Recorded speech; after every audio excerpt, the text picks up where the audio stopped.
ఇతి centre channel ప్రేక్షకులకి స్వాగతం. మనం ఈ ఛానల్లో నాస్తి కేంద్రం చేపట్టినటువంటి నేరస్తుల సంస్కరణ కార్యక్రమాల గురించి చాలా వివరంగా తెలుసుకుంటున్నాం. నేరస్తుల సంస్కరణ కార్యక్రమంలో ఎన్ని రకాల ఇబ్బందులు వస్తాయి అనేది మనం తెలుసుకున్నాం. స్టోర్పురం ఒక దారిలో పడిన తర్వాత సీతానగరంలోని అక్కడ నేరస్తుల సంస్కరణ చేయబడడం జరిగింది. అదే సమయంలో కావల్లో అక్కడ ఉన్నటువంటి నేర సంస్కరణ అక్కడ నవజీవన్ నగర్ కాలనీ ఒకటి ఏర్పాటు చేయడం జరిగింది. దాంట్లో మరి నేరస్తులు సంస్కరణ సంబంధించిన కార్యక్రమం చేయటం, అక్కడ జైపాల్ చాలా కార్యక్రమం చేయటం, అక్కడ కూడా చాలా ఇబ్బందులు చేసాడు కూడా. ప్రభుత్వం వాళ్ళకి ఇస్తానటువంటి తగినటువంటి సౌకర్యాలు కలిగించకపోవడంతో జైపాల్ అక్కడ నవజీవన్ నగర్లో కొన్ని కార్యక్రమాలు చేపట్టినప్పటికీ అతను ఒక దొంగే. మరి అయినప్పుడు కూడా సంస్కరణకు మారి సంస్కరణ కార్యక్రమం చేపట్టాడు. కానీ అతను ప్రభుత్వం తగినటువంటి సౌకర్యాలు కల్పించకపోవడంతో ఆ సంస్కరణ కార్యక్రమాలను విడనాడి మళ్ళీ ఎవరిదారులు వాళ్ళు దొంగతనాలకి మామూలైపోయారు. వారంగంటి నిరాశ నిస్పృహ వాళ్ళలోనే కలిగింది. మరి ఈ కార్యక్రమాల గురించి ఎంతో కృషి చేసిన లవణం గారు, హేమలత లవణం గారిలో కూడా ఏం చేయగలం మనం? ఇండివిజువల్గా గోరా గారు, లవణం గారు, హేమలత లవణం గారు కార్యక్రమాలు చేపట్టారు. అటు ప్రభుత్వం ఇప్పించి తగినటువంటి నేరస్తుల సంస్కరణకు సంబంధించినటువంటి కార్యక్రమాలకు చేయొచ్చు లేకపోతే ఈ దొంగలుగానే ఉండిపోతారు. అది నేరస్తుల సంస్కరణ విషయం చాలా జరిగింది. అయినప్పటికీ ఆశ పోలేదు. ఆశ చెప్పు అలాగే ఉంది. ఇప్పుడు ఈ విషయంలో మరి నవజీవన్ నగర్లో అంతవరకు నేరస్తులకి సంస్కరణ కోసం రకరకాలంటి చేతి వృత్తి కార్యక్రమాలు వాళ్ళకి ఇవ్వడం జరిగింది. కానీ అవన్నీ కూడా సరైన సౌకర్యాలు లేక వాళ్ళందరూ వదిలేసి మళ్ళీ వాళ్ళని నేరాలు చేయడం మొదలెట్టారు. మరి హేమలత లవణం గారు వెళ్ళి అక్కడ చూసినప్పుడు ఎలా ఉంది అనే విషయం మీద హేమలత లవణం గారు ఏం చెప్పారో చూద్దాం. కొడిగట్టని ఆశ అంటున్నారు హేమలత లవణం గారు. నవజీవన్ నగర్కి వెళ్ళి చూసాం. వీగిన చేపల మగ్గాలు, సగల్లి వదిలేసిన చేపలు, తవ్వబడిన నివాసపు గుడిసెలు, ఆ గుడిసెల్లో ఒక్కొక్క పిల్ల ఈయనుంది. అంటే సగంలో ఆగిపోయిన కార్యక్రమాలు ఎలా ఉన్నాయి, అలాగే వీళ్ళకి ఇచ్చినటువంటి స్కిల్ డెవలప్మెంట్ కోసం ఇచ్చిన కార్యక్రమాలు ఏ రంగా అయిపోయాయి. వీళ్ళకి అక్కడ మగ్గాల నేత పెట్టారు. సరైనటి అక్కడ ఇది వాళ్ళకి తగిన సహకారం లేపటికల్లా ఆ మగ్గాలు విరిగిపోయి ఉన్నాయి. అలాగే సగం అల్లి వదిలేసిన చేపలు ఉన్నాయి. అంటే పరిస్థితి ఎలా ఉంది? వెళ్ళిపోయారు, వదిలేసి ఎవరిదారు వదిలేసి వెళ్ళిపోయారు. సగం అల్లిన చేపలు ఉన్నాయి. అలాగే తవ్వబడి నివాసం గుడిసెలు ఉన్నాయి. గుడిసెలు కట్టే సగంలో ఉండిపోయాయి. ఒక గుడిసెలో అక్కడ ఆవిడగలవడంగా చూసిందంటే ఒక కుక్క పిల్ల ఈయన ఉంది. అది మమ్మల్ని చూసి ముందు కాస్త అరిచింది, తర్వాత తోకూపుతూ స్వాగతం పలికింది. మామూలుగా ఈ డాగ్స్ యొక్క బుద్ధి అలాగే ఉంటుంది కదా. మరొకవైపు నివాసపు గుడిసె చుట్టూ పెంచిన గోంగూర, తోటకూర మడి, దాని చుట్టూ పెరిచిన రాళ్ళు, అరికి ముగ్గులు పెట్టుకున్న గుడిసె గోడలు, ఇలాంటి పరిస్థితి అక్కడ ఉంది. మొక్కలు వేశారు, వాళ్ళు కూరగాయ మొక్కలు వేశారు, ఆకుకూరలు వేసుకున్నారు, అన్నీ చేశారు. కానీ అన్నీ వదిలేసి వెళ్ళిపోయారు. ఏంటి వండడానికి తినడానికి తిండి లేదు వాళ్ళకి. ఆ గుండె లాభం ఏంటి? అక్కడ వెళ్ళిపోయారు వాళ్ళందరూ. ఇంకో గుడిసెలో 2 భాగాలు వేసి ఒక భాగం వంటగది, రెండో భాగం పడగది వేస్తున్నారు. అంటే వాళ్ళు ఎలాంటి ఇల్లు కూడా కట్టుకున్నారు ఇచ్చిన దాంట్లో చూడడానికి వెళ్తున్నారు. ఎంత ఇల్లు కట్టుకున్నా పని చేయడానికి పని లేకపోతే తిండి లేకపోతే వాడు ఊరికి వెళ్ళిపోవాల్సిందే. అంచేత ఇంకో గుడిసెలో 2 భాగాలు వేసి ఒక భాగం వంటగది, రెండో భాగం పడగది. ఆ గదిలో చాప, దిండు కాబోలు ఉన్నాయి. ఒక రాయి, ఇంటి ముందు శ్రద్ధగా కట్టుకున్న కంచె, మామిడి సపోటా మొక్కల కుదుళ్ళు ఎండిపోయి బీటలు తీసాయి. మొక్క మాత్రం చిగురు వేసింది. ఈ 2 దృశ్యాలు చూశాక నిరాశ, నిస్పృహ, విసుగు మధురస్యం కలిగిస్తే చిన్న ఆశాకారణం, రవ్వంత ఆనందం, పిసిరంత తృప్తి 2 దృశ్యం కలిసి. ఒకచోటైతే ఎండిపోయిన చెట్లు, ఆ ఇళ్లలో సగం చేసి వదిలిపెట్టినవి చూస్తే నిరాశ కలిగింది. రెండవ వేరే చోట చెట్టు చిగురుస్తూ కనబడింది. ఎండిపోతున్న చెట్టుకు కూడా చిగురు వేయడంతో హేమచలం గారు అంటారు, మాలో పోయిన ఆశ కూడా, ఆ చిగురించిన చిగురు మాకు ఒకరి ఆశనిచ్చింది అని. ఎండిపోయిన చెట్టుకు కూడా చిగురు వచ్చింది, ఆ చిగురు చూసి ఆశ వచ్చింది అని ఆడు భావాత్మకంగా చెప్పారు. ఈ 2 భావాలు పోటీ పడ్డాయి. మా మనసుల్లో మమ్మల్ని జయించాలని చివరకు ఆశ నెగ్గింది. ఏమన్నా సరే మేము చూద్దాం ఎంతవరకు చేయగలం చేద్దామని అనిపించింది ఆ నేరసర సంస్కృతి విషయంలో. ఈ సందర్భంలో హేమచలం గారికి ఒక కథ గుర్తొచ్చింది. ఆ వెళ్ళి నవజీవన ఒక కాలనీలో చూసిన తర్వాత ఒక కథ వచ్చింది. ఆమె చెబుతున్నారు, నా చిన్నతనంలో చదివిన కథ జ్ఞాపకం వచ్చింది.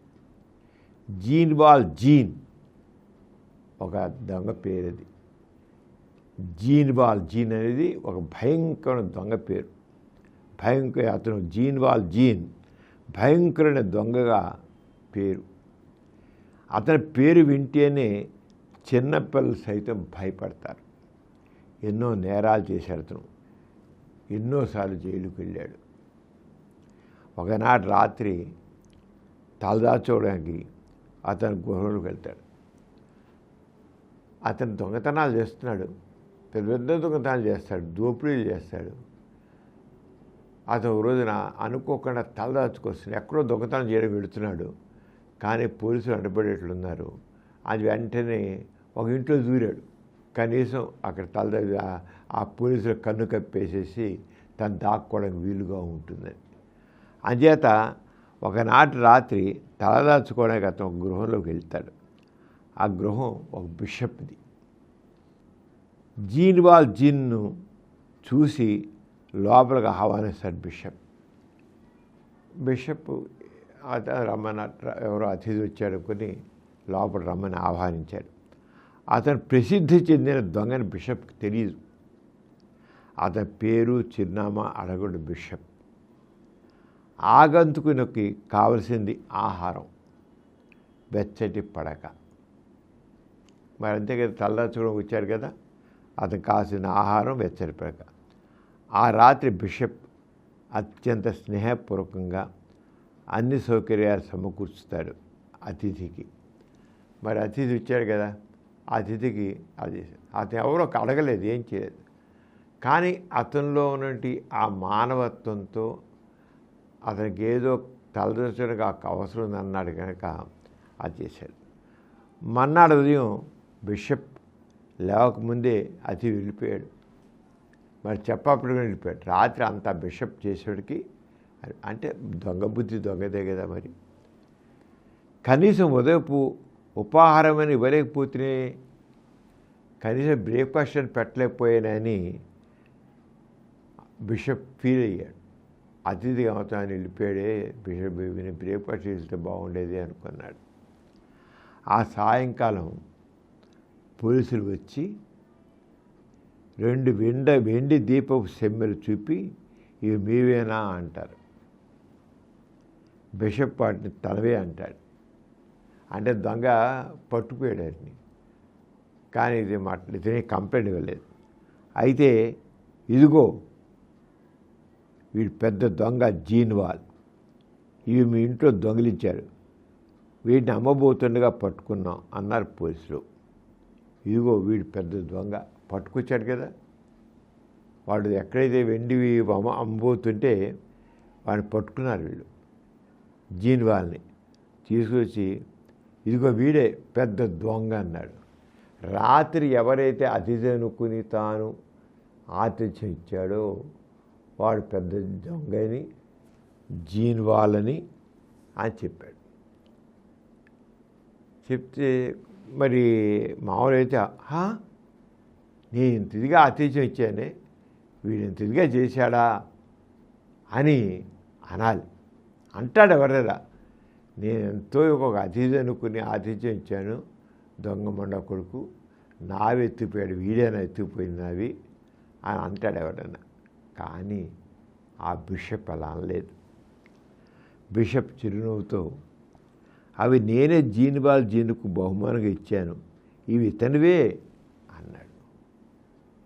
నేనే ఇచ్చాను అంటాడు. అంత దొంగ ఎత్తుకుపోయినా ఆ దొంగ ఎదురుగా ఉన్నా ఆ దొంగని తీసుకొచ్చి పోలీసులు పట్టుకొచ్చినా అదేమన్నాడు, అవి నేనే జీన్వాల్ జీనుకు బహుమానంగా ఇచ్చాను, అవి ఇతనివే అంటాడు. పోలీసులు ఆశపడేట్లా చేస్తాడు. పోలీసులు వచ్చేదాన్ని వెళ్ళిపోతారు. మరి ఈ నేనే ఇచ్చాను, దొంగతనం చేయలేదని చెప్తే ఏం చేస్తారు, వచ్చిన దాన్ని వెళ్ళిపోయారు. ఈ సంఘటన జీన్వాల్ జీవితాన్ని మలుపు తిప్పింది. చూడు, ఇంత దొంగతనం చేసినా పోలీసులు పట్టుకొచ్చిన ఈ పెద్ద మనిషి నన్ను దొంగ అనకుండా నన్ను వాళ్ళ నుంచి కాపాడాడు, ఎంత మంచివాడు అని అనిపించింది. అతను ఎప్పుడైతే తెలిసిందో అతని ఆలోచనలో ఒక మలుపు వచ్చింది, అతని జీవితంలోనే మలుపు వచ్చింది, అతనిలో సంపూర్ణ పరివర్తన వచ్చింది. అంటే మనం మంచితనంతో బతకాలి, ఇలా దొంగతనంతో మర్యాద లేకుండా బతకడం కాదు. చూడు ఎంత మంచిగా చేశాడు అనుకున్నాడు. బిషప్కి నమస్కరిస్తూ తన జీవితాన్ని వదిలేశాడు. ఇంకా దొంగతనం మానేశాడు. ఆ తర్వాత జీన్వాల్ సంఘ సేవకుడిగానే శేష జీవితం గడుపుతాడు. అంటే ఒక సోషల్ వర్క్లో వచ్చి తాను కూడా సమాజంలో ఒక మార్పు కోసం కృషి చేస్తాడు. రెండు విషయాలు ఇప్పుడు ఈ కథ గుర్తుకొచ్చాను కదా, ఈ కథ గుర్తుకొచ్చి హేమలత గారు రెండు విషయాలు గుర్తుకొచ్చాయి. నవజీవన్ నగర్లో జరిగి ఉంటే, ఈ రెండు విషయాలు నవజీవన్ నగర్లో జరిగి ఉంటే నవజీవన్ నగర్ ఈనాడు పచ్చని తోటలా ఉండి రైతన్లు గరిసెలు నింపేవారు.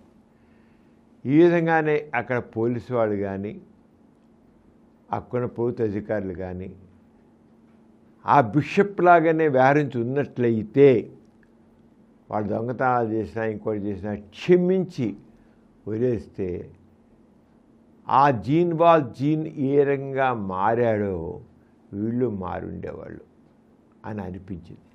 దానికి ఆమె రాస్తారు, ఎవరు దోషులో వారినే పట్టి మిగిలిన వారికి నిర్దోషులకు ధైర్యము సానుభూతి చూపి మీ శిక్ష మీరు పూర్తి చేయండి, మేము మీకు సహకరిస్తాం అని ఉంటే నిజంగా దొంగతనం చేసిన వాళ్ళు పట్టుకుని సరే మీరు ఏదో చేశారు, మీరేమో మీ శిక్ష మీరు పూర్తి చేసి రండి, మేము పూర్తిగా సహకారం ఇస్తాం అని ఉన్నట్లయితే ఎలా అయితే జీన్వాల్ ఎలా మారాడో వీళ్ళు కూడా మారి ఉండేవారు కదా. వీళ్ళు దొంగతనం చేయకపోయినా దొంగతనం మోపుతున్నారు. అంచేత అలా కాకుండా నిజమైన దొంగలనే పట్టుకుని నిజంగా దొంగతనం చేసిన వాళ్ళని పట్టుకుని చేస్తే ఎలా ఉండేది అని ఒకటి అనిపించింది. ఇంకోటి, ఈ తప్పు కూడా క్షమించాం, ఇప్పుడు చేసే తప్పు కూడా క్షమించాం, మరోసారి చేస్తే మాత్రం క్షమించాం, మీ శిక్ష పూర్తి చేయండి, మీ పొలాలు సాగు చేసుకోండి అని ఉంటే అప్పుడు కూడా బాగుండే కదా అని ఆ జీన్ దొంగ యొక్క కథ ఆ బిషప్కి జీన్కి మధ్యది ఈ విధంగా ఉంటే బాగుండు కదా అని అప్లై చేశారు. అంటే నేరం జరిగిన నేరస్తుని చేస్తే క్షమించేటైతే వీళ్ళ మార్పు వస్తుంది కదా అన్న భావం హేమలతరావణ గారిలో కలిగింది. ఇక మళ్ళీ పాత కథ. ఎందుకంటే ఆ పాత దొంగలను పట్టుకోవడం, దొంగతనం చేయకపోయిన పాత దొంగలకి మళ్ళీ వాళ్ళ మీద నేరాలు మోపడం, ఎక్కడ దొంగతనం జరిగినా ఈ పాత నేరస్తుల మీద మోపడం, వాళ్ళు అరెస్ట్ చేయడం, అన్నీ మామూలు కథ వచ్చి మళ్ళీ మామూలు అయిపోయింది అక్కడ నవజీవన్ నగర్లో. ఇక కథ పెద్దగా లేదు. ఈ కొండ పెంకులు చెల్లాచెదురైనాయి. జీవనం కోసం కొందరు అటు మరి కొందరు ఇటు వెళ్ళిపోయారు. వారి చిరునామాలు కూడా మాకు దొరకలేదు. ఆ నవజీవనంలో ఉన్నట్టు ఆ నేరస్తులు పెట్టిన వాళ్ళు ఎక్కడికో వెళ్ళిపోయారు. ఎవరెక్కడున్నారో కూడా తెలియదు. వాడు అరెస్టు, వీడు లాకప్పు, అతను పట్టుకోబడ్డాడు, ఇక్కడ దోపిడీ చేశాడు, అక్కడ దొంగతనం చేశాడు అనేవి వినబడుతూనే ఉన్నాయి. వీళ్ళెవరు ఎక్కడ అజాబజా లేదు, కానీ వీళ్ళు అక్కడ ఉన్నప్పుడు వాళ్ళు ఎవరైతే ఉన్నారో వాళ్ళ పేర్లు అన్నీ వినపడుతున్నాయి. ఆ తర్వాత జైళ్ళు, శిక్షలు అనిపించాక జైపాల్ మరో సంవత్సరం తాను నిలుపుకోవడానికి అన్ని మార్గాలు వెతికాడు. తన తమ్ముడిని, భార్యను స్థానిక పరిపాలన ఎన్నికల్లో రిజర్వ్ సీటుకు పోటీ చేయించాడు. జైపాల్ మాత్రం కాస్త మారాడు. అతను మాత్రం ఇబ్బందులు పాలవుతున్నాడు, కానీ సరే తిండి లేదు, వసతి లేదు, ఏమీ లేదు, నేరాలు మోపుతూనే ఉన్నారు, నేరం చేయకపోయిన నేరం మోపుతున్నాడు. అయినా సరే ఇక కాదు పెట్టని, ఎంతకాలం పెడతారు చూద్దాం శిక్షలు అనుకున్నాడు. పెడుతున్నాడు, వస్తున్నాడు, చేస్తున్నాడు. చివరికి స్థానిక సంస్థల పరిపాలన ఎన్నికల్లో రిజర్వ్ సీటుకి పోటీంచాడు తన తమ్ముడిని, భార్యని. భార్య నెగ్గింది. ఆమె ఇప్పుడు మున్సిపల్ కౌన్సిలర్గా ఉంది. జైపాల్లో చెప్పుకోదగ్గ మార్పు రాలేదు అంటారు పోలీసులు. పోలీసులు మరి అంటే మీరు నమ్ముతారు జైపాల్ని, వాడు ఇంకా దొంగ విధమేనండి, వాడు దొంగ విధవాడిన మీరు నమ్ముతున్నారు అని పోలీసులు హేమలతరావణ గారితో అంటారు. ప్రజలు ప్రశ్నిస్తే మౌనం వహిస్తారు. వాళ్ళు ఏం చెప్పారు, జైపాల్ మారాడంటారా మారలేదంటారా, వాడు ఇంకా దొంగతనాలు చేస్తాను లేదంటే మాత్రం ఏదీ చెప్పరు ప్రజలు. పోలీసు వాళ్ళు మాత్రం దొంగ విధమే అంటారు. కానీ ఒక మార్పు కనపడుతుంది. ఇదివరకు అన్ని సమస్యల మీద అనర్గళంగా మాట్లాడేవాడు. ఏం దొంగ ఏది అంటే ఈ దొంగల్లో ఒక దబాయింపు సెక్షన్ ఉంటుంది. ఎందుకంటే పోలీసులకి దబాయించేస్తుంటారు వీళ్ళు. అంటే అన్ని సమస్యల మీద అనర్గళంగా మాట్లాడు. పోలీసు వ్యవస్థను చీల్చెండాడేవాడు. పోలీసు దొంగతనాలండి అని చీల్చెండాడేవాడు. పోలీసును మేమే సమర్థిస్తామని విమర్శించేవాడు. హేమలతరావణ గారు ఏమన్నారంటే పోలీసులను మేము సమర్థిస్తామని మమ్మే విమర్శించేవాడు జైపాల్. తనకు మొత్తం చట్టాలనే అరచేతిలో ఉన్నాయనేవాడు. మొత్తం చట్టాలు తన చేతిలో ఉన్నాయనేవాడు. మన మాట దూరనిచ్చేవాడు కాదు. ఆ అతిబాగుడు ఇప్పుడు కనబడడం లేదు. అంతే జైపాల్లో కొంత మార్పు వచ్చింది అని చెప్తారు. ఇప్పుడు మనం ఏదని చెప్తే వింటాడు. పూర్వకాలం వినేవాడు కాదు. తనకు తెలియంది తెలియదు అంటాడు. తనకు పిల్లలకు జరుగుబాటు ఉంది, కష్టపడుతున్నాడు. భార్య చేత కట్ పీసెస్ వ్యాపారం పెట్టించాడు. ఇల్లు బాగు చేయించుకున్నాడు. జైపాల్ ఈ మధ్య మాకు రాసిన ఉత్తరంలోనే అతని స్థిర జీవితం సంతోష ఛాయలు కనిపిస్తున్నాయి. చివరికి ఒకసారి ఉత్తరం రాశాడు జైపాల్ హేమలతరావణ గారికి. కచేరీ మెట్ట కావలి 23/2/1984. గౌరవనీయులైన హేమలతమ్మ గారికి మీ పుత్రుడు కె జైపాల్ నమస్కరించిన బయట మేము క్షేమము. మీరు రాసిన ఉత్తరం చేరింది, చాలా సంతోషంగా ఉన్నది. అమ్మా, మీరు పెద్ద ఉత్తరం రాయమన్నారు, కానీ ఇదివరకు లాగా ఇప్పుడు ఎలాంటి కష్టాలు లేవు. నీవు వేసిన బాట నా జీవితాన్ని తీర్చిదిద్దింది. త్వరలో BA సర్టిఫికేట్ తెచ్చి చూపిస్తాను. అంటే చదువుతున్నాడు, అతను చదువుకుంటున్నాడు. తెచ్చి చూపిస్తాను. నేను ఇప్పుడు కష్టపడి BA చదువుతున్నాను. ఒక చిన్న పత్రిక నడుపుతున్నాను. దుర్గ ఇప్పుడు బాగా చదవగలదు, రాయగలదు, పిల్లలు బాగున్నారు, ఇట్లు మీకే జైపాలని ఉత్తరం హేమలత లవణ గారికి వచ్చింది. అంటే అక్కడ కావల్లో నుండి ఆ ఇబ్బంది ఎన్ని వచ్చినా దాన్ని తట్టుకుని నేను మంచిగానే ఉండాలి, నా మీద లేనిపోయి నేరాలు పెట్టినా సరే మరి పాత ముద్ర ఉంది కనుక వదిలించుకోవడం తప్పదు కనుక భరిద్దాం అనుకున్నాడు. అలాగే ఉన్నాడు. అంటే అతనిలో ఆ మార్పు వచ్చి దాంతో చాలా వరకు వచ్చి భార్యను నిలబెట్టాడు.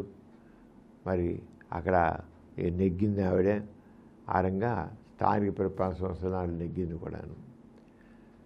అంటే మంచిగా కొంత అతనిలో పరివర్తన చేశాడు. ఇప్పుడు చదువుకుంటున్నాడు, అది చేశాడు. పర్వాలేదు, నాకు కష్టాలు లేకుండా ఉన్నాయన్నాడు.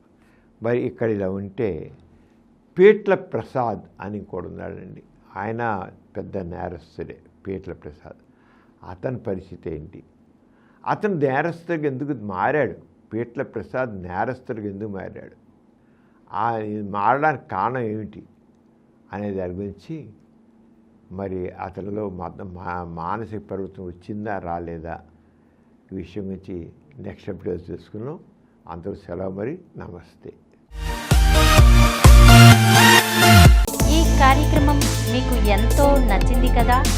ఇటువంటి మరిన్ని వీడియోల కోసం అనతి కాలంలోనే 21 కోట్ల వ్యూస్ సాధించిన సమరం ఛానల్స్ సమర్పించు ఎథిక్స్ సెంటర్ ఛానల్కు సబ్స్క్రైబ్ చేయండి, లైక్ చేయండి, మీ ఫ్రెండ్స్కి షేర్ చేయండి. అలాగే ప్రక్కనున్న గంట సింబల్ని ప్రెస్ చేయడం మర్చిపోకండి.